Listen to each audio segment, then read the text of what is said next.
Hi, to keep the body in good health is a duty. Otherwise, we shall not be able to keep the mind strong and clear. Today is 7th of April 2021. Let us have a quick discussion of all these important topics. Rapid GK yesterday questions के answers हैं forest governance by indigenous and tribal peoples. ये report publish किया है food and agricultural organization ने. Difference Shimla और अमृतसर में है climate में. ऑल्दो उनका लैटिट्यूड सेम है, बट जो डिफरेंस क्रिएट होता है वो क्रिएट होता है because of their altitude, height from this mean sea level. Shimla की है 2276 मीटर और अमृतसर है 234 मीटर.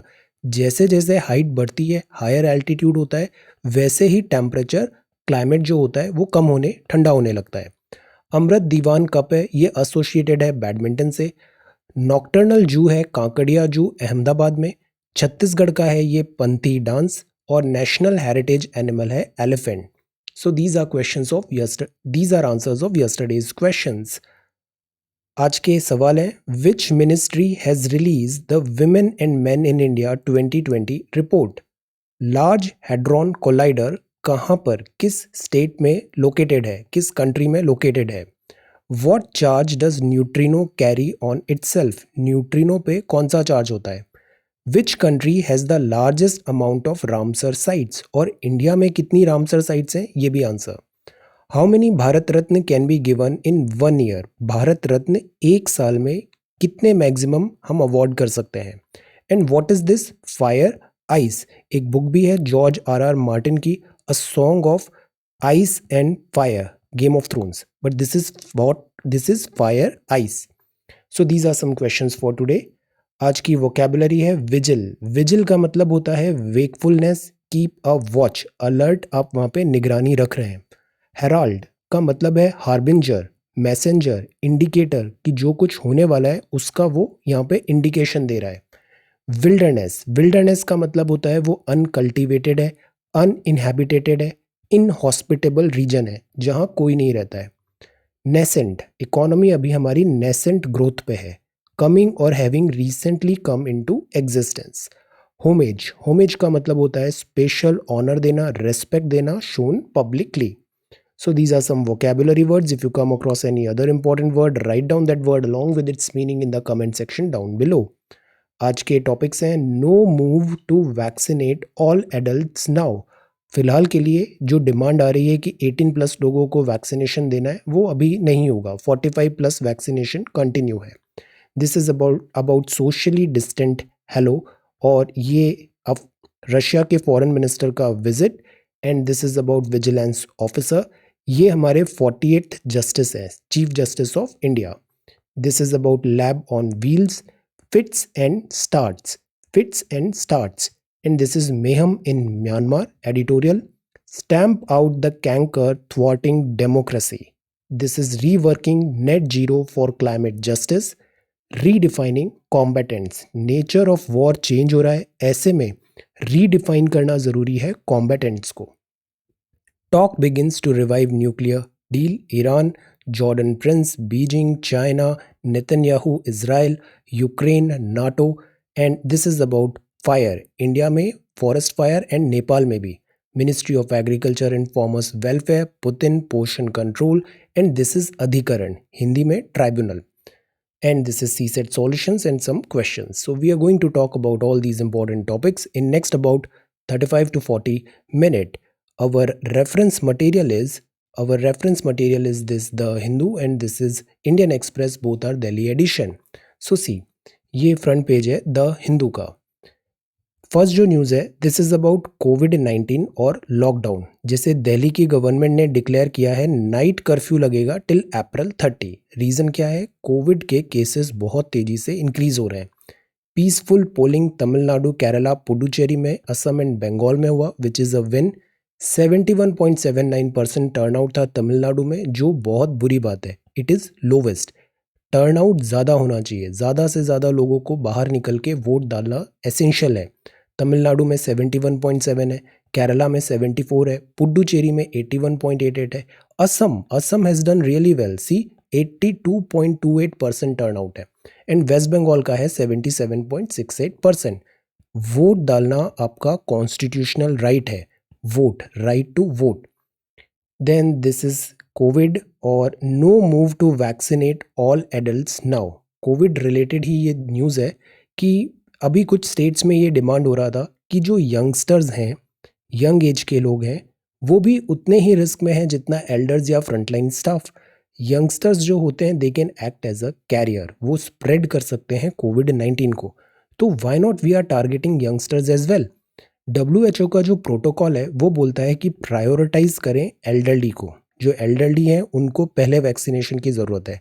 जो हेल्थ वर्कर हैं ये एक्सपोज होते हैं वायरस से, तो इनको पहले वैक्सीनेशन की ज़रूरत है।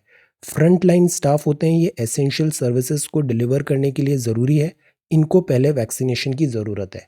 और जिसको कोमॉर्बिडिटी है। तो ये कुछ पॉइंटर्स हैं डब्ल्यूएचओ प्रोटोकॉल के कि हम वैक्सीनेशन बिकॉज लिमिटेड सप्लाई में है, so that is why we would try to prioritize all these sections of society. But कोविड-19 का सडन राइज हो रहा है, कोविड-19 के केसेस भी बढ़ रहे हैं, सो कॉज ऑफ वरी है। हमने जितना भी मेहनत किया ना पूरे एक साल में, अगर हम अभी रेस्पॉन्सिबली बिहेव नहीं करेंगे तो ये सारी मेहनत पे पानी फिर जाएगा। जो सेकेंड वेव है कोविड-19 की, ये फर्स्ट वेव से भी ज़्यादा क्विकली स्प्रेड हो रही है और इसका सिंगल रीज़न यही है कि लोग बहुत ज़्यादा केयरलेस हो गए। जो कोविड का डर है वो निकल गया है और because of this irresponsible behaviour ये कोविड-19 इतना तेजी से स्प्रेड हो रहा है। मास्क मास्क लगाना बहुत ज़रूरी है, wear mask. So for now 45+ को ही वैक्सीनेशन मिलेगा। अब सी सोशली डिस्टेंट हेलो, ये फाइनेंस मिनिस्टर हैं निर्मला सीतारमन मैम और meets US climate envoy John Kerry, US climate envoy John Kerry. अभी हम आगे एक आर्टिकल भी पढ़ेंगे, इक्विटेबल जस्टिस होना क्यों ज़रूरी है क्लाइमेट में। फाइनेंस मिनिस्टर से यहाँ पे इनका मुलाकात हुआ, BRICS finance minister and central bank governors meeting also chaired. Now next 4 week critical है, vaccine first to those who need it not wanted. जिसको पहले ज़्यादा ज़रूरत है उसको पहले वैक्सीनेशन मिलेगी। अब जॉन कैरी हैं and this is external affair minister और रशियन फॉरेन मिनिस्टर सर्जी लेवरोव, ये रशियन है, ये भी अभी इंडिया विजिट किया था। अब सी कल हमने ये आंसर भी देखा, रशिया और इंडिया में कुछ यहाँ पे अभी for some time geopolitical concerns के कारण थोड़ा डिफरेंसेस भी आए हैं। इंडिया की प्रॉक्सिमिटी यूएसए से, रशिया की प्रॉक्सिमिटी से चाइना से, इसके कारण यहाँ पे डिफरेंसेस है। बट इस मीटिंग ने ट्राई टू रीस्टोर कि जो मॉस्को है एंड हमारा न्यू दिल्ली, ये दोनों क्लोजर पार्टनर्स हैं। आई हैव सम पीडीएफ, मैं उसको शेयर करता हूँ, India and this Moscow that is Russia के रिलेशंस में। So Moscow place down Beijing, pledges deeper ties S-400 to Afghanistan. S-400 एक मिसाइल सिस्टम है, एंटी जो अटैक होता है, जैसे एयर में अगर कोई मिसाइल आ रही है तो S-400 missile system, defence system उस इनकमिंग मिसाइल को हवा में ही न्यूट्रलाइज कर देगा। ये काफ़ी advanced and this one of the best है S-400। इंडिया ये S-400 मिसाइल सिस्टम रशिया से ले रहा है और यूएसए को ये पसंद नहीं है, तो यूएसए लगाता है this countering American adversary through sanctions act. Afghanistan में, रशिया में, अफगानिस्तान में जो टॉक्स हो रही हैं तालिबान के साथ भी पीस टॉक, रशिया ने इंडिया को इंक्लूड नहीं किया था बट यूएसए ने इंक्लूड किया है। तो S-400 और अफगानिस्तान लेके यहाँ पे कुछ बातें हुई है, लेट अस सी। पीस अफगान, अफगान जो है वहाँ पे जो पीस है वो अफगान लेड होनी चाहिए और अफगान ओन्ड होनी चाहिए और इसमें इंडिया का एक इम्पॉर्टेंट रोल है।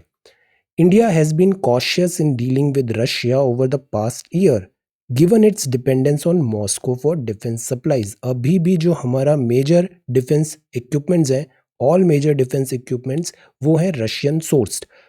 एयरफोर्स में भी आप देखो हमारे जो मिग हैं, Su-30 है, ये सब रशियन है। Beijing being watched in Delhi, proximity. Russia जो है इसको कुछ मिसगिविंग भी हो गई थी क्वाड डिप्लोमेसी में। क्वाड के मेंबर्स के नाम बताइए। Lavrov visit is part of the diplomatic tight rope, जो दोनों साइड को वॉक करना है as he heads to Islamabad. अब दिल्ली से ये इस्लामाबाद जा रहे हैं।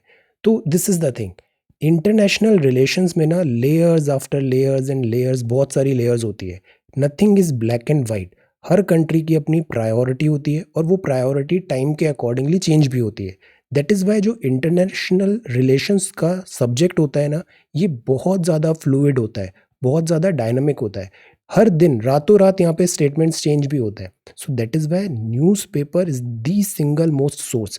और जो ऐसे ऑफिशियल्स के जो स्टेटमेंट्स आते हैं ना, हमें वो ट्राई करना चाहिए फॉलो, जैसे मिनिस्ट्री ऑफ एक्सटर्नल अफेयर या फिर जयशंकर साहब ने कुछ बोला, स्टेटमेंट दिया, इसका वैल्यू सबसे ज़्यादा होता है। Now, solution to the Afghan civil war should balance the ethnic and religious group Afghanistan के, and no group should be left out to the final settlement. India का हमेशा से स्टैंस यही है, Afghanistan is a dear country to us, यहाँ पर हमें piece and stability लाना है, और हम हमेशा यही चाहते हैं कि हमारे नेबर्स और एवरीवेयर डेमोक्रेसी प्रमोट हो। अदरवाइज डेमोक्रेसी नहीं होती तो फिर वो बर्डन हमारे ऊपर आ जाता है। नेबर अगर ट्रबल्ड है तो वो उसका हमें कॉस्ट पे करना पड़ता है। पाकिस्तान में हमेशा डिफ़िकल्टी रहती है, इंडिया पे द कॉस्ट। म्यांमार में अभी प्रॉब्लम हो रही है, श्रीलंका में प्रॉब्लम हो रही है, नेपाल में प्रॉब्लम हो रही है। तो अफगानिस्तान में we want democracy, peace and stability. अब this is no move to vaccinate, this is see. Justice Ramana will be next chief justice of India. He will take charge on April 24। Before that एक और news है यहाँ पे, central vigilance commission का, this is CVC. Vigilance officers to be transferred every 3 year, this is to ensure transparency. CVC bureaucracy जो होती है ना, इसमें करप्शन एक बहुत बड़ा मैटर होता है। अब जो पब्लिक लाइफ में है, जैसे एक सांथानम कमेटी आई थी, सांथानम कमेटी ने बोला कि ऐसे विजिलेंस वगैरह के ऑफिसर्स होने चाहिए, और इसके बाद लोकपाल एंड लोकायुक्त भी आया। सो दैट जो नोलन कमेटी ने भी कहा था, जो पब्लिक लाइफ होती है उसमें you have to be very very responsible, and यहाँ पे प्रूडेंस भी होना ज़रूरी है, ट्रांसपेरेंसी होना भी ज़रूरी है। इसके लिए ये एक बहुत इंपॉर्टेंट बॉडी है, सेंट्रल विजिलेंस कमीशन। यहाँ के जो सीवीसी ऑफिसर्स हैं एट्सेट्रा है, तो उनको भी ट्रांसफ़र एट्सेट्रा जो चीज़ होती है उसमें सम स्टेबिलिटीज़ रिक्वायर्ड। ऐसा नहीं हो कि वो पॉलिटिकल विम्स पे, पॉलिटिकल विम्सिकल वहाँ पे बिहेवियर हो रहा है, इनके इन आते ही ट्रांसफ़र हो रहा है एट्सेट्रा। इससे क्या होता है, सिस्टम जो होता है ना वो डिस्टेबलाइज होता है। पोस्टिंग्स होती हैं फेयर मैनर में होना ज़रूरी है। पूरा जो रैशनल है वो ब्रिंग एफिशिएंसी एंड ट्रांसपेरेंसी। अब ये पहला सवाल है, prepare a note on central vigilance commission, open your Laxmikanth book, बड़े अच्छे से उसमें ये चैप्टर दिया हुआ है। इसके स्टैटिक पार्ट लिखिए कि सीवीसी कैसे बना था, लेजिस्लेटिव बैकिंग क्या है, ऑब्जेक्टिव क्या है, मैंडेट क्या है। अब अभी प्रेजेंट सीवीसी कौन है, सीवीसी की जो पोस्ट होती है उसका अपॉइंटमेंट कौन करता है, कमिटी में कौन कौन से मेंबर होते हैं, टर्म क्या होता है, ड्यूरेशन क्या होता है, रिमूवल क्या होता है। Write down all these things. और करंट अफेयर्स में भी इससे रिलेटेड, जैसे अभी जो न्यूज़ है कि ट्रांसफ़र एंड पोस्टिंग एट्सेट्रा जो है, इसमें एफिशिएंसी एंड ट्रांसपेरेंसी होना ज़रूरी है।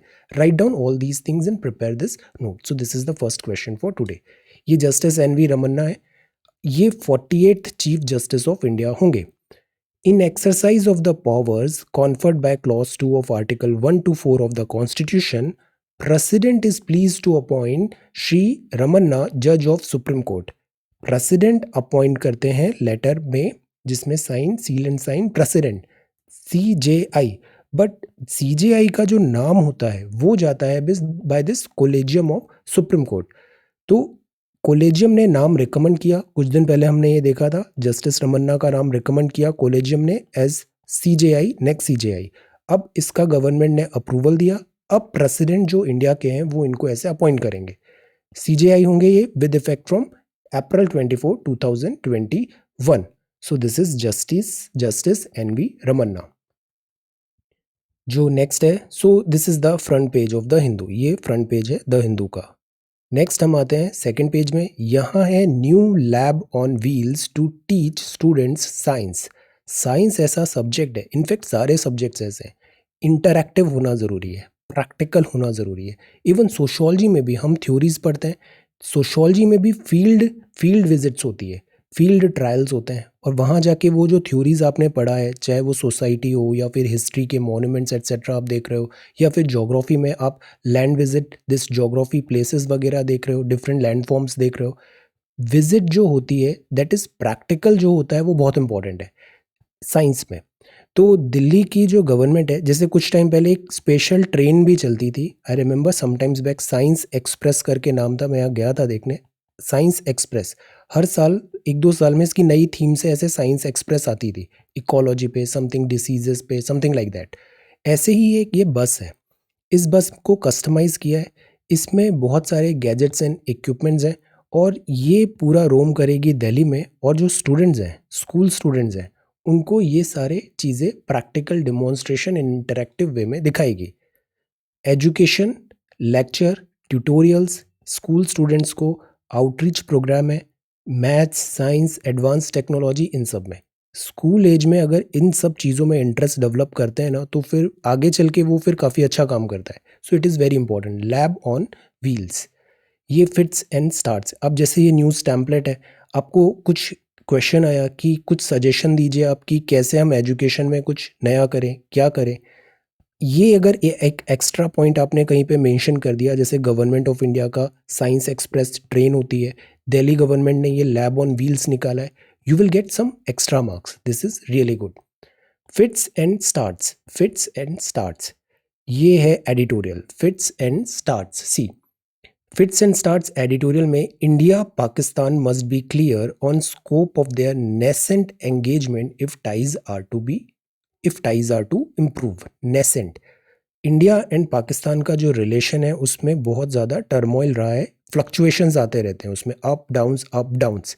पिछले कुछ टाइम से एलओसी में सीज फायर की बात है, इंडस वाटर टॉक्स भी अभी कुछ ही दिन पहले हमने देखा, स्पोर्टिंग वीज़ाज फिर से इशू हो रहे हैं, ट्रेड टॉक्स की भी बात थी। ऑल्दो जो उनको इम्पोर्ट कराना था इंडिया से sugar etcetera, sugar and cotton, वो फिर उन्होंने यू टर्न ले लिया। बट द पॉइंट इज़ कि नॉर्मेलसी का थोड़ा साइंस यहाँ पे दिख रहा है।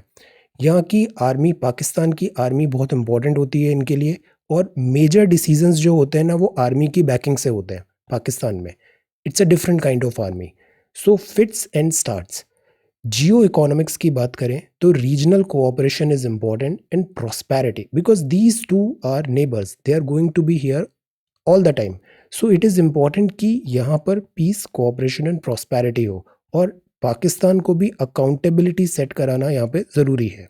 जैसे जो स्टेट स्पॉन्सर्ड टेररिज्म होता है, इंडिया के जो कंसर्न्स हैं, that should be addressed. This is mayhem in Myanmar, Mahan in Myanmar. अब ये इंडिया का दूसरा नेबर है म्यांमार। यहाँ कुछ टाइम से पीस एंड प्रॉस्पेरिटी था, डेमोक्रेसी था, बट अब यहाँ भी सिचुएशन वर्जन हो रही है। Mayhem in Myanmar. India, China और जो एशियन की कंट्रीज़ हैं, उनको प्रेशराइज करना चाहिए दिस मिलिट्री हुंटा को कि रीस्टोर करे वहाँ पे डेमोक्रेसी। लास्ट ईयर यहाँ पे इलेक्शंस हुए, ऑन्ग सॉन्ग सूकी ने चुनाव जीता, बट जो आर्मी थी, आर्मी ने कहा कि ये जो चुनाव है ये पूरे अनफेयर है, फ्रॉड हुआ है यहाँ पे। तो आर्मी ने उस पूरे चुनाव को कैंसिल करा दिया और जो डेमोक्रेटिकली इलेक्टेड गवर्नमेंट थी उसको टॉपल कर दिया, ऑन्ग सॉन्ग सूकी को पॉलिटिकल प्रिजनर बना दिया। अब इंडिया के जो रिलेशंस हैं, इंडिया को पता है कि म्यांमार भी एक स्पेशल कंट्री है, यहाँ पे डेमोक्रेसी का भी बड़ा इंपॉर्टेंट रोल है, डेमोक्रेटिकली इलेक्टेड कंट्री का, पार्टी का। और at the same time Myanmar की जो आर्मी है ना, ये भी डिफरेंट आर्मी है, इसका बहुत ज़्यादा से है। कुछ नंबर ऑफ सीट्स जो होती है ना, वो रिजर्व रहती है, दिस पॉलिटिकल जो सीट्स होती है वो रिजर्व होती है आर्मी के लिए। So it's a different kind of system. तो इंडिया को, बिकॉज हमारे नॉर्थ ईस्ट में पीस, लॉ एंड ऑर्डर रखना ज़रूरी है। काउंटर जो जैसे इंसर्जेंट्स भी आ जाते हैं म्यांमार बॉर्डर से, इन सब चीज़ों को करेक्ट करने के लिए इंडिया को म्यांमार का भी हेल्प एंड सपोर्ट रिक्वायर्ड होता है। और उसके लिए इंडिया के गुड रिलेशंस हैं से वहाँ की पॉलिटिकल पार्टी के साथ भी और मिलिट्री के साथ भी। दैट इज़ वाई इंडिया इतने टाइम से यहाँ पे कुछ एक फॉर्मल स्टेटमेंट नहीं दे रहा था इस पूरे मिलिट्री कू का। बट अभी कुछ ही दिन पहले एक फॉर्मल स्टेटमेंट आ गया है एमईए से। So this is our line. MEA ने कहा कि रीस्टोर करें डेमोक्रेसी म्यांमार में। वायलेंस जो हो रहा है, स्ट्रीट पे वायलेंस हो रहा है और अननेसेसरी यहाँ पे सिविलियंस की जो कैजुअलिटी हो रही है उसको इमीडिएटली स्टॉप करना है। रूल ऑफ लॉ सुप्रीम होता है, रूल ऑफ लॉ के अकॉर्डिंग यहाँ पे वर्क होना चाहिए, और जो पॉलिटिकल प्रिजनर्स हैं उनको इमीडिएटली रिलीज करें। ये इंडिया का स्टेटमेंट है एमईए का। रिफ्यूजी का क्राइसिस है, बिकॉज म्यांमार से बहुत सारे लोग भाग भाग के इंडिया आ रहे हैं, मिजोरम स्टेट में हमारे, तो refugee crisis is also there. अब म्यांमार की स्टेबिलिटी इंपॉर्टेंट है, बिकॉज एक अनस्टेबल म्यांमार होगा ना, ये हमारे इंटरेस्ट में नहीं है। म्यांमार में प्रॉब्लम होगा, वो प्रॉब्लम फिर हमारे यहाँ आने लग जाएगा। सो इट इज़ इम्पॉर्टेंट कि हमारे ये जो नेबर्स हैं यहाँ पर भी स्टेबिलिटी हो। इंडिया, चाइना और दूसरे एशियन कंट्रीज़ को प्रेशराइज करने की ज़रूरत है मिलिट्री हुंटा को कि रीस्टोर करे डेमोक्रेसी, और ये सारे जो पॉइंट्स हैं उसको इमीडिएटली इम्प्लीमेंट करे Myanmar. Stamp out the canker thwarting democracy. अब सी, डेमोक्रेसी में बहुत सारे फ्लॉज हैं। डेमोक्रेसी जो होती है वो उतनी ही मैच्योर होती है जितने वहाँ के लोग, ये जो इलेक्शन हुआ अभी विधानसभा के जैसे चुनाव जीते, वेस्ट बंगाल में देखिए, तमिलनाडु में देखिए, असम में देखिए, केरला में, पुडुचेरी में, तो ये जो चुनाव में जो जीतेगा तो वो जीतेगा कहाँ से? जो वहाँ के लोग वोट देंगे। तो जैसी जनता वैसा वहाँ का this elected representative. Stamp out the canker thwarting democracy, ये आर्टिकल लिखा है एम के नारायण साहब ने। ये आर्टिकल बहुत वाइड रेंजिंग आर्टिकल है। इन्होंने ऑलमोस्ट हर टॉपिक सेलेक्ट कर लिया है कि कैसे इलेक्शंस में हमें ज़रूरी है हम रिवैम्प करें, कैसे कोविड-19 केस में रिवैम्प की ज़रूरत है, कैसे जो पुलिसिंग के अभी जो केस हो रहे हैं, मुंबई पुलिस में जो टर्मोइल चल रहा है उसमें हमें ज़रूरत है। कम्युनल एंगल भी इन्होंने टच किया है, इंटरनेशनल डिप्लोमेसी भी किया है। द होल आइडिया इज़ कि जो 21st सेंचुरी है ये क्राइसिस रिडन है, काफ़ी क्राइसिस है। 2007-8 जब से ये Lehman brother and economic this recession आया, और इससे पहले world trade centre etcetera, so this is crisis ridden. Political, economic, everywhere there are crisis. फिर आईटी रिवॉल्यूशन आ गया, इससे और बड़ा क्राइसिस आ गया, और वो है information pandemic. False news, fake news, this has to be checked. हमारे यहाँ क्या होता है कि जो टीवी वाले होते हैं, टीवी वालों को टीआरपी चाहिए होती है। तो टीआरपी जो होती है ना वो तब आती है जब आप कुछ नेगेटिव कंटेंट देते हो, कुछ सेंसेशन बनाने की कोशिश करते हो, कुछ कंट्रोवर्शियल टॉपिक उठाते हो, इस पे टीआरपी ज़्यादा आती है। तो ये तो एक टीआरपी का मैनेज था जो टीवी पे था, बट टीवी का फिर भी एक ब्रॉडकास्टर मीडिया हमारे यहाँ पे अथॉरिटीज़ है जो चेक रखती है यहाँ पे। फिर इसके बाद आता है this online video and this OTT players. इसमें जैसे यूट्यूब हो गया, अमेजॉन प्राइम एटसेट्रा, ये हो गए। ये लोग भी, क्या सेल ज़्यादा होता है? नेगेटिव ज़्यादा बिकता है। तो नेगेटिव कंटेंट या फिर controversial content, unnecessary issue hype करना, सेंसेशनलाइज करना, ये चीज़ें ज़्यादा इनकरेज हो रही है। तो इससे इनका तो प्रॉफिट हो जाता है, नंबर ऑफ व्यूज़ ज़्यादा आते हैं, नंबर ऑफ टीआरपी ज़्यादा हो जाती है, बट एट व्हाट कॉस्ट? जो सोसाइटी है उसको कंप्लीटली यहाँ पे रिस्क किया है, सोसाइटी की this stability and peace etcetera. जो हमारा फैब्रिक है, स्ट्रक्चर है सोसाइटी का, उसको ये वीकन कर दें। सो दैट इज़ वाई यहाँ पे भी एक रेगुलेशन इंपॉर्टेंट है। आईटी रिवॉल्यूशन है ना, information pandemic, this is a very serious threat. False news, fake news, elections में हमारे यहाँ ये टेंडेंसी आ गई है कि विन एट ऑल कॉस्ट, जीतना है by hook and crook. This is again a wrong wrong thing. Public में अवेयरनेस बढ़नी चाहिए, इन्फॉर्मेशन करेक्ट उनको डिलीवर करना ज़रूरी है, correct information. And as a society, as a country, as all different stakeholders, introspection is very, very important. Reworking net zero for climate justice, ये article भी काफ़ी अच्छा है। इसमें बात किया है this united nation framework convention on climate change, Paris deal, और क्लाइमेट चेंज में common but differentiated responsibility is important. Common but differentiated responsibility, Y?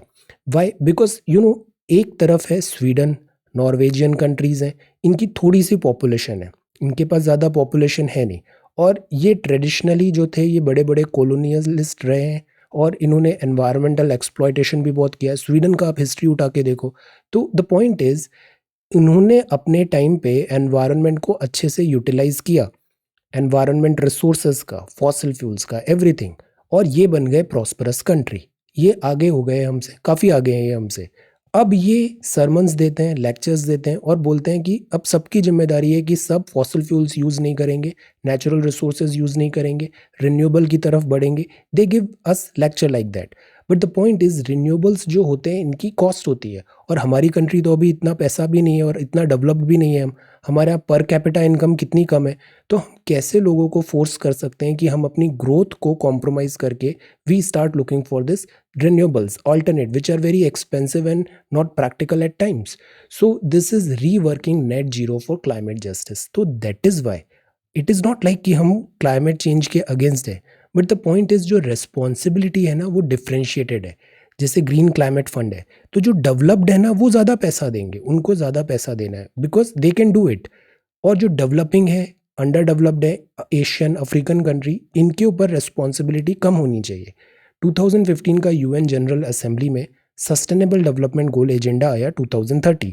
इसमें 17 गोल हैं और 169 169 टारगेट है। पेरिस ट्रीटी हुआ, इनिक्विटीज़ हैं। इनिक्विटीज़ मतलब सब बराबर नहीं है, सब बराबर नहीं है। तो क्यूम्युलेटिव एमिशन क्यों इग्नोर कर रहे हो कि आपने पिछले 100 साल में दिस यूरोपियन कंट्रीज़ ने इतना एमिशन किया, यूके का ट्रैक रिकॉर्ड देखिए, और अब अचानक बोलते हैं कि अब एमिशन आज की डेट में चेक करो, तो which is wrong. Cumulative emission को भी काउंट करना चाहिए कि आपने अभी तक कितना कोल बर्न किया है। इंडिया ने तो किया नहीं लास्ट 100-200 ईयर्स में। There has to be cumulative emission को भी काउंट करना चाहिए। लॉन्ग टर्म गोल्स हैं, उसमें फाइनेंस एंड टेक्नोलॉजी और एक स्ट्रैटेजी की ज़रूरत है। तो डेवलप्ड कंट्रीज़ को रेस्पॉन्सिबिलिटीज़ लेना चाहिए। ये नहीं कि डोनाल्ड ट्रंप की तरह उन्होंने पेरिस क्लाइमेट डील से ही पुल आउट कर दिया जब पैसे देने की बात आई, तो this is wrong. Developing countries के लिए CBDR होना चाहिए, कॉमन बट डिफरेंशिएटेड रिस्पॉन्सिबिलिटी, और रीजनेबल टर्म्स एंड कंडीशंस होना चाहिए। ये नहीं कि उनकी ग्रोथ एंड डेवलपमेंट हैम्पर हो जाए। इंडिया लेट कमर है डेवलपमेंट में। इंफ्रास्ट्रक्चर हमारे यहाँ बिल्ड करना अभी ज़रूरत है, बिल्ड करना, और हमारी पॉपुलेशन भी यंग है, मिडिल इनकम ग्रुप में है। तो the point is climate is important, but जो क्लाइमेट की रिस्पॉन्सिबिलिटी है उसमें equitable distribution is also important. अगर हम मीट की बात करें, एनर्जी की बात करें, व्हीकल्स की बात करें, तो इनमें इन डेवलप्ड कंट्रीज़ का बहुत ज़्यादा पोर्शन है in comparison to India. Wastage भी आप देखो, ये ज़्यादा वेस्टेज करते हैं। जैसे इनके जो वेस्टेज होते हैं उसको ये अक्सर जो डेवलप्ड और डेवलपिंग कंट्रीज़ हैं वहाँ पे ये डंप कर देते हैं, अफ्रीकन नेशंस एट्सेट्रा में। तो मोरली भी रॉन्ग है, एथिकली भी रॉन्ग है दिस वेस्टर्न वर्ल्ड का कंडक्ट। टेक्नोलॉजी, फाइनेंशियल कोऑपरेशन ज़रूरी है। सो इस पूरे नोट पे, because this UNFCC is very very important, United Nations Framework Convention Climate Change. तो let us prepare a note on United Nations Framework convention on climate Change. This is the second question for today. ये बड़ा important question है, अक्सर सवाल आते हैं direct indirect, this prelims means everywhere. और ये जो SDG है ना, ये 17 के 17 आपको टिप्स पे याद होने चाहिए, 17 SDG goals. This is redefining combatants. Now let us move further. This is page number 7, redefining combatants. लड़ने वाले कौन होते हैं? जैसे फोर्स में भी जब लड़ाई होती है तो अक्सर जैसे सामने वाला वेपन है, फोर्स का है, आर्मी का है, तो वहाँ पे हम उससे लड़ाई करेंगे। बट जब सिविलियन होता है तो एक कॉमन कोड ये भी होता है अंडरस्टैंडिंग कि जैसे बॉम्बिंग भी हो रही है तो सिविलियन एरिया में बॉम्बिंग नहीं करते हैं। तो द पॉइंट इज़ कि कॉम्बेटेंट कौन है। अब नेचर ऑफ वॉरफेयर चेंज हो रहा है, तो डिफ्रेंशिएट कैसे करेंगे कि ये सोल्जर है और ये सिविलियन है। रीडिफाइन करने की ज़रूरत है कॉम्बेटेंट को, और स्पेशली जैसे साइबर अटैक्स हो रहे हैं। Cyber attacks points to the need to rethink what constitutes a force. Force का मतलब क्या है, आर्मी का मतलब क्या है, what a justified response can be. Defence में हम क्या क्या हो सकता है। अब सी 15 मार्च में एक बड़ा अच्छा इसमें आर्टिकल आया था, cyber and this critical infrastructure का, और ये 2 मार्च का वीडियो है। क्रिटिकल इंफ्रास्ट्रक्चर वेरी इंपॉर्टेंट, और इसका ये फूड प्रोसेसिंग भी बहुत इंपॉर्टेंट था। अब सी हैव अ लुक दिस 2 मार्च। अब ये जैसे हमने उस दिन पढ़ा, ट्रोजन्स हैं, मेलवेयर हैं, फिशिंग है, स्पाईवेयर है, डिनायल ऑफ सर्विसेज है, एस्पियोनेज है, तो ये साइबर अटैक्स है। इसमें सेल्फ डिफेंस के लिए हम क्या कर सकते हैं कि जैसे कोई हम पे अटैक कर रहा है तो हम काउंटर अटैक करें, उस पर न्यूट्रलाइज कर दें, बट वो सिविलियन है या आर्म फोर्सेस का है, ये हम कैसे डिफाइन करेंगे। एक रिपोर्ट है न्यूयॉर्क टाइम्स की, अक्टूबर 2020 में आई थी। मुंबई पावर डिस्ट्रीब्यूशन पे जब अटैक हुआ था, और अलिजिटली ये चाइना का अटैक है, चाइनीज साइबर हैकर्स ने किया है। ट्रुथ है, ट्रुथ में रिमेन हिडन, एक्चुअल क्या है अभी पता नहीं चलेगा। बट डिस्कशन से एक बात तो क्लियर हो गई कि साइबर अटैक्स जो होते हैं उसमें एक क्लियर कट पॉलिसी होना ज़रूरी है। When and under what condition would a non kinetic strike, जैसे कि साइबर अटैक, एक अटैक माना जाएगा स्टेट पे। तो साइबर अटैक मतलब दिस इज नॉट समथिंग कि ये सोल्जर आ गया, टैंक्स लेके आ रहा है, गन लेके आ रहा है, दिस इज इनविजिबल, ये हमारी इवन टेरिटरी में भी नहीं आ रहा है, but it is an attack on our sovereignty. हमें सेल्फ डिफेंस करना है। International rules of self defence में इसमें क्या लीगल होगा, क्या लीगल नहीं होगा। Only a cyber counter attack be justifiable or a kinetic response also be acceptable. Counter हम क्या प्रीएम्प्टिव स्ट्राइक कर सकते हैं। अदर क्वेश्चंस ये भी हैं कि अगर जैसे नॉकिंग एट डोर, हमारा ये है कि कॉम्बैट और कॉम्बेटेंट्स के बीच में डिफरेंस कैसे करें, दोनों के बीच में डिफरेंस कैसे करें। जैसे साइबर अटैक है, जैसे आप ट्विटर में भी देखिए, ट्विटर में भी इनकी एक आर्मी हो गई है, ट्रोल आर्मी हो गई है। So what are those, are they combatant और नॉन कॉम्बेटेंट।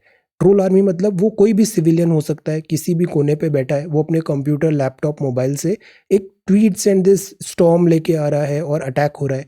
तो आर दे नॉट आर्मी? क्या वो कॉम्बिटेंट नहीं है? उनको कैसे न्यूट्रलाइज करें? सो एक comprehensive cyber strategy is required, because आने वाले टाइम पे टेक्नोलॉजी बढ़ रही है and cyber attack is going to only increase. Definition को अपडेट करने की ज़रूरत है। अभी 1863 की पुराना लिबर कोड चलता है कि so soon as a man is armed by a sovereign and takes the soldier's oath of fidelity, तो उसको बेलिजरेंट मान लेंगे हम कि उसने अपनी कंट्री के लिए प्रोटेक्शन के लिए हथियार उठाए हैं, कंट्री के लिए एलिजाइंस है, फॉरेन कंट्री, तो वो भी हमारा दिस दिस सोल्जर है, वो उस कंट्री का सोल्जर है। An organised group of belligerents constitute करता है regular armed forces of a state. 1899 का हाग कन्वेंशन आया, ये फर्दर क्लैरिटी देता है कि फोर्स क्या है, रेगुलर फोर्स क्या है। फोर्स जो होती है वो कमांडेड बाय अ पर्सन होनी चाहिए, responsible for a subordinate. Second, distinctive इनका एम्बलम होना चाहिए जो recognisable at a distance. Third, ये आर्म्स वगैरह कुछ कैरी कर रहे हैं, तो वो कुछ ऑपरेशन कर रहे हैं वॉर के टाइम पे, तो ये एक फोर्स है। अब फोर्स पे हम फोर्स लगाने के लिए ओपन है।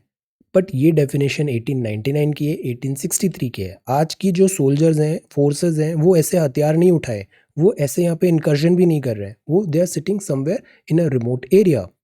So a state would be compelled to undertake a preemptive strike when it is confronted by an imminent armed attack from a non-state actor operating in a third state। जैसे हमने अभी बालाकोट में this यहाँ पे strike करके, pre-emptive strike करके neutralise कर दिया पोटेंशियल टेररिस्ट को।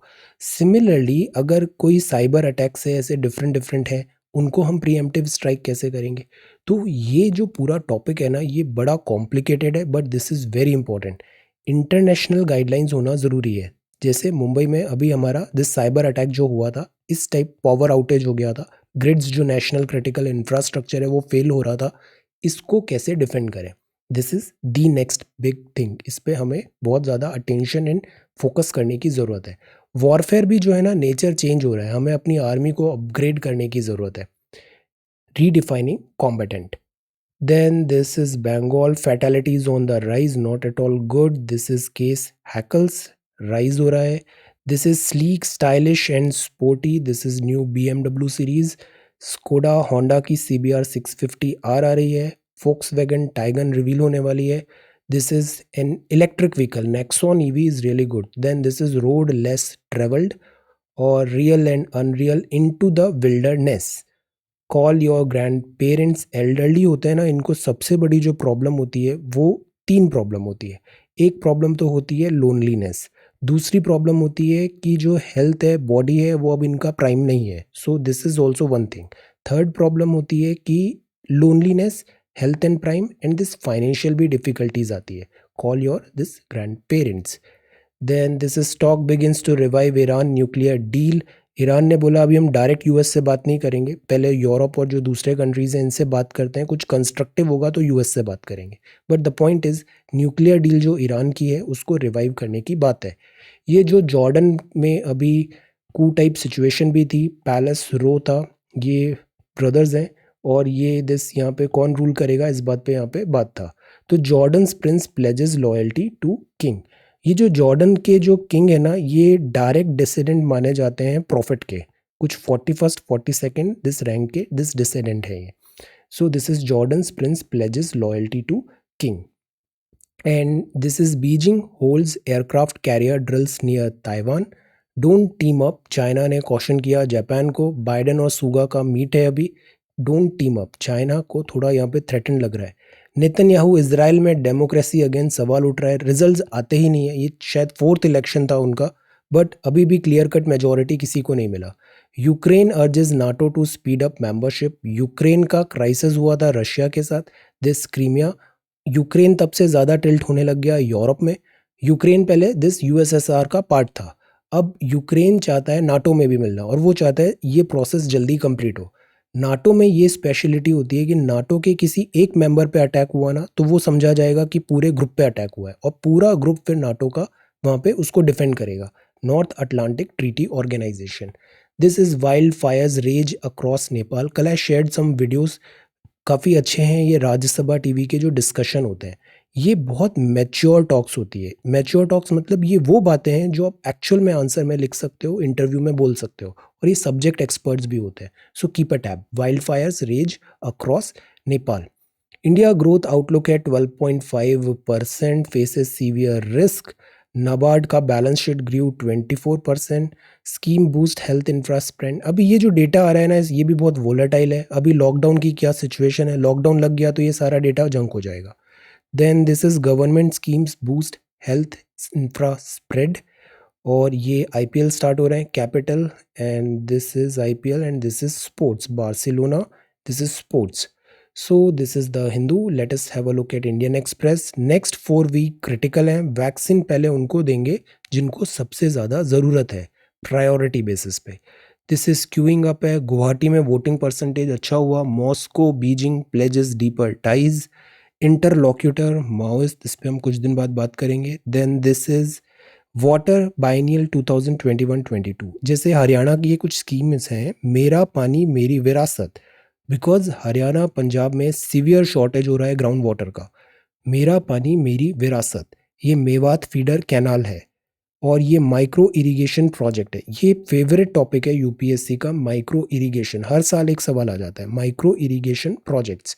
देन माइक्रो इरिगेशन और command area development, this water. और वाटर वेस्ट वाटर को हम रिट्रीट करें, रिसाइकल करें, और ये ऐसी कुछ योजना है। ओके, ये है नेशनल नर्सरी पोर्टल। ये ministry of agriculture farmers welfare का है। Golden revolution, golden revolution nursery through quality planting material. ये रजिस्ट्रेशन है नर्सरी। नर्सरी क्या होता है, यहाँ पे ऐसे पौधे तैयार होते हैं। पौधे ऐसे तैयार होते हैं, फिर जब वो रेडी हो जाते हैं तो उनको सेल कर दिया जाता है। डिफरेंट किसी जगह पे उनका प्लांटेशन हो जाता है। सो दिस इज नर्सरी, ये ऐसे नर्सरी है। National nursery portal. ये गवर्नमेंट एंड पॉलिटिक्स। आज वर्ल्ड हेल्थ डे है। हेल्थ इज वेल्थ, जान है तो जान है। So have a this healthy lifestyle. Exercise regularly. बहुत ज़्यादा screen time is not at all good for you. Eyesight weak होती है, चिड़चिड़ापन ज़्यादा आता है, डिप्रेशन एंजाइटी ऐसी चीज़ें ज़्यादा होती है। तो बहुत ज़्यादा ये जो स्क्रीन टाइम है ना, avoid it, this is not at all good. Regular pen paper में लिख लिख के आप दिस स्टैंडर्ड कॉपीज से पढ़ें, which would be more beneficial to you. Retention भी ज़्यादा होता है। Then this is maintaining a healthy lifestyle. और फिजिकल हेल्थ भी ध्यान रखना है, और अपनी इमोशनल मेंटल हेल्थ का भी ध्यान रखना है। You only is responsible for that, take responsibility. So this is world health day. Consequences terrible होंगे अगर लॉकडाउन लगा तो, ये WHO सौम्या स्वामीनाथन मैम ने कहा। This is Pune running out of beds. Pune में situation is not looking good. Relooking at Myanmar, easing the pain. MSME के लिए ये प्री पैक स्कीम है। एमएसएमई जो होते हैं ना, ये स्मॉल लेवल की कंपनीज हैं, मैन्युफैक्चरर्स हैं। इनको ज़्यादा प्रोटेक्शन की ज़रूरत होती है। तो यहाँ पे ये बात है कि अगर ये लोन टाइमली पे नहीं कर पाएंगे तो रीस्ट्रक्चर एटसेट्रा करने से पहले इनको कुछ सर्टेन बेनिफिट्स दिया जाएगा, ताकि उनकी ओनरशिप नहीं चली जाए इनकी इनकी दिस इंडस्ट्री की। री looking at Myanmar. And this is a post Covid physical framework unchanging police reforms are also important. Government remains in defines of existing recommendation. 2 या 3 महीने पहले हमने पुलिस रिफॉर्म पे एक बहुत अच्छे नोट्स प्रिपेयर किए, जनवरी या फरवरी में। Have a look this police reform. Then portion control, pandemic ने वर्जन कर दिया है। Food wastage is not at all good, food कभी भी वेस्ट नहीं करना है। Solution lies in frugality. EVM का transport campaign bans insolvency resolution for this MSME pre pack. Russian president Vladimir Putin, Putin is Putin. पहले ये prime minister थे, फिर प्रेसिडेंट बने, फिर प्राइम मिनिस्टर बने, फिर प्रेसिडेंट बने। बट यहाँ पे भी जैसे यूएसए में 2 टर्म हो सकते हैं, कि 4-4 साल के 2 टर्म होंगे प्रेसिडेंटशिप के। रशिया ने ये टर्म ही हटा दिए, तो टेक्निकली 2036 तक प्रेसिडेंट पुतिन यहाँ के प्रेसिडेंट रह सकते हैं रशिया में। This is shuttle diplomacy. This is Iran US. Prince Hamzah pledges allegiance to Jordan king. This is economy. Boeing 737 Max में कुछ टेक्निकल एरर्स आ रहे थे, बट इसको वापस ओके कर दिया गया। इकोनॉमी इतना ग्रो करेगी faster than China. Socially distant hello. So ये है the Indian Express. Now let us look at Hindi article. Hindi article में फर्स्ट है, दिस इज ट्राइब्यूनल। ट्राइब्यूनल क्या होते हैं? ट्राइब्यूनल को हिंदी में बोलते हैं अधिकरण। अधिकरण एक अर्ध न्यायिक संस्था होती है जिन्हें प्रशासनिक विवादों अथवा कर संबंधी विवादों को हल करने के लिए ऐसी समस्याओं को निपटारा करने के लिए गठित किया जाता है। कोर्ट है, जुडिशरी है। जुडिशरी में सभी टाइप के केसेस आ सकते हैं, बट हमने कुछ स्पेशल टाइप ऑफ केसेस के लिए कुछ स्पेशल कोर्ट्स बना दी। जैसे नेशनल ग्रीन ट्राइब्यूनल बना दिया, ये सारे एनवायरमेंटल रिलेटेड केसेस देख रहा है। देन हमने कैट बना दिया, ये एडमिनिस्ट्रेशन इनसे रिलेटेड केसेस देख रहा है। So these are tribunals. ये विवादों का फैसला करने, दावा करने वाले पक्षों के मध्य अधिकारों का निर्धारण करने, प्रशासनिक निर्णय लेने, मौजूदा प्रशासनिक निर्णय की समीक्षा करने, ऐसे सारे काम कर सकते हैं। तो इनको उस सब्जेक्ट में ना एक्सपर्टीज होता है जिस सब्जेक्ट के वो ट्रिब्यूनल है। अब इनका कॉन्स्टिट्यूशन में भी पहले इनका प्रोविज़न नहीं था, बट स्वर्ण सिंह कमेटी के बाद इनको कॉन्स्टिट्यूशन में भी जगह मिली 42 संशोधन अधिनियम में। क्या प्रावधान है इसमें? दिस भाग 14 भाग 14 दिस ए, इसमें इनका एडिशन हुआ। आर्टिकल 323 ऑलरेडी था, अब 323 ए और 323 बी हुआ। 323 का जो अधिकरण है वो है प्रशासनिक, एडमिनिस्ट्रेटिव। प्रशासनिक अधिकरणों से संबंधित है। प्रशासनिक अधिकरण लोक सेवा में जैसे नियुक्ति हुआ, व्यक्तियों की भर्ती हुआ, सेवा शर्त हुआ, इससे जो भी विवाद आएंगे वो सारा दिस 323 का ट्राइब्यूनल हैंडल करेगा। 323 में अदर सब्जेक्ट्स हैं जैसे टैक्स रिलेटेड, कराधान, औद्योगिक इंडस्ट्रियल, श्रम विवाद, लेबर, विदेशी मुद्रा, आयात निर्यात, भूमि सुधार, खाद्य सामग्री, नगर संपत्ति, अधिकतम सीमा, संसद, राज्य विधानमंडल के लिए निर्वाचन, किराया, किराएदार के अधिकार। तो 323 is for administration, 323 is for other subjects, and these two are tribunals, that is अधिकरण 323A and 323B। Part 14A 42 संशोधन अधिनियम, स्वर्ण सिंह समिति, अधिकरण। अब ये है सी सेट। सेलिंग प्राइस डबल हो गई तो प्रॉफिट ट्रिपल हो गया, तो प्रॉफिट परसेंट क्या है? पहले कॉस्ट प्राइस 100 थी, सेलिंग प्राइस x थी, तो प्रॉफिट था x minus 100, selling price minus cost price. Selling price double हो गया मतलब 2x हो गया, तो नया प्रॉफिट कितना होगा? कॉस्ट प्राइस तो उतनी है, तो 2x माइनस 100। अब कंडीशन क्या दिया है? 3 times this x minus 100 and this 2x minus 100 है। प्रॉफिट इतना हुआ और वो 3 टाइम्स दिस x माइनस 100 है। So x is equal to 200, profit आ गया इतना। परसेंटेज निकालना है तो परसेंटेज हमेशा कॉस्ट प्राइस पे आता है, तो profit upon CP into 100 that is percentage. ये भी बड़ा आसान था। कॉस्ट प्राइस अगर हम 45 लेमन की अज्यूम करते हैं x है, तो सेलिंग प्राइस कितनी है? 40। लॉस कितना हुआ? 20%। लॉस हमेशा कॉस्ट प्राइस से निकालते हैं, तो लॉस हुआ 20%। तो मतलब ये हुआ कि सेलिंग प्राइस कितनी हो गई? 80% of this cost price. 80% of cost price is equal to selling price, but selling price 40 दिया हुआ है, तो 80 upon 100 x is equal to 40। तो इससे कॉस्ट प्राइस आ गई 45 लेमन की। ये जो कॉस्ट प्राइस है 45 लेमन की, वो आ गई 50 रुपये। 45 लेमन आ गए 50 रुपये में। कॉस्ट प्राइस हमेशा कांस्टेंट होती है। अब हमको ऐसे सेल करना है कि वहाँ पे हमें फ़ायदा हो जाए 20% का। तो 45 लेमन्स में अगर फ़ायदा 20% का कराना है 50 रुपये में, तो सेलिंग प्राइस कितनी कर दो? 120% कर दो। 120% ऑफ 50 मतलब 60 रुपये। अब सेलिंग प्राइस ये हो जाएगी, बट हमें यहाँ पे दिया है केवल 24 रुपये में कितने लेमन हम सेल करें। तो 60 रुपये में 45 लेमन सेल कर रहे हैं, तो 24 रुपये में 18 लेमन सेल करेंगे। थर्ड सवाल है, सेलिंग प्राइस 100 मान लेते हैं तो कॉस्ट प्राइस 25% है 25, तो प्रॉफिट क्लियरली हो गया this minus this that is 75। Percentage निकालना है, ये प्रॉफिट है, ये कॉस्ट परसेंट है, तो ये परसेंटेज आ गया हमारा। नाउ ये आज के सवाल हैं। In what ratio should water and wine, पानी और वाइन मिक्स करें so that after selling the mixture at the cost price profit आए 33.33% का? आंसर, सेकेंड, रिटेलर ने बाय किया रेडियो फॉर ₹225, ही ओवरहेड, उसका जो ओवरहेड एक्सपेंसेस है मतलब और खर्चा आ गया, आर ₹15। सेल किया रेडियो उसने 300 रुपये में, तो प्रॉफिट परसेंट क्या होगा? टोटल कॉस्ट प्राइस निकालिए, सेलिंग प्राइस पता है, प्रॉफिट परसेंटेज। देन पर्सन ने 2 काऊ बेचा 9,900 रुपये में। 10% उसको पहले में फ़ायदा हुआ और 20% दूसरे में नुकसान हो गया। तो इनमें से कौन सी कंडीशन ओवरऑल ट्रू है? So these are 3 questions for today. ये सी सेट सॉल्यूशंस हैं यस्टरडे। ये है अधिकरण, ट्राइब्यूनल 323A और 323B। नेशनल ग्रीन ट्राइब्यूनल कब बना था? This is portion control, ministry of agriculture, Putin so far. This is Jordan और ये है important topic, this is redefining combatant. जो शत्रु है, आर्मी है, वो क्या है, कॉम्बेटेंट है क्या। This is United Nations Framework convention on climate Change, common but differentiated responsibility, thwarting democracy, mayhem in Myanmar, fits and starts, lab on wheel. ये हैं justice NV Ramana, 48 CJI। Vigilance CVC पे note prepare करना है, Moscow, Russia and covid vaccination. So this is 7th of April 2021. Thank you so much for watching this video. Take care, study well and be safe.